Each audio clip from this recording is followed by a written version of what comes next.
Hammaga salom do'stlar. Mana o'sha ismim Mushtari. Bugun ismlar ma'nosini kiramiz. Birinchi bo'lib o'zim ismimni Mushtarini qo'ysam kerak. Ya'ni Mushtari deb yozyapman. Chiqdi. Ana o'qib olsanglar bo'ladi. Endi Mubina deb yozaman. Bu singlimni ismi. Mubina. Ana chiqdi. O'zinglar o'qib olishingiz mumkin. Endi demak Muhammad deb yozaman. Bu ukamni ismi. O'qib olinglar.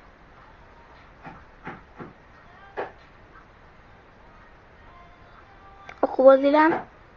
Bo'ldi. Endi Hadicha. Yetgancha o'chirmayman-ku. Chiqmayapti shuncha. O'chirib oling. O'chirdim. Endi Hadicha. Hadicha. Chiqdi. Oyna turib so'rayman. Ana o'qib olishingiz mumkin.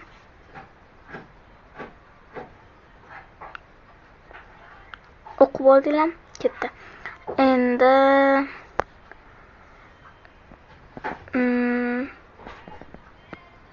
Shahzoda deb yozyapman. Bu oymi ismlar.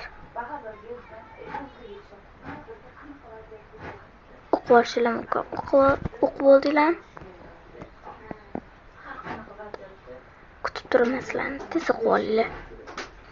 O'qib oldinglarmi? Bo'ldi. Endi esa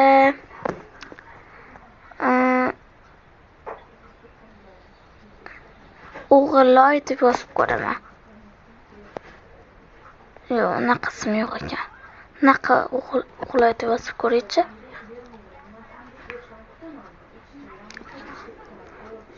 O'g'illoy. Yo'q, unaqa ism yo'q ekan lekin. Mana opamning ismlari shunaqa deb. Mayli.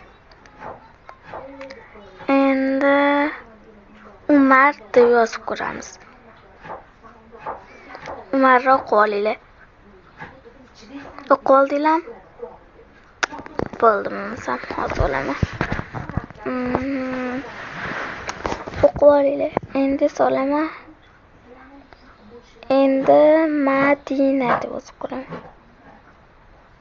Madinani o'qib olishingiz mumkin. O'qib oldinglarmi? Optashimamasa 1 2 3 solaman. Nadurlarni bosib kerak deb olish uchun kechirasizlar. Bo'ldi, oldim.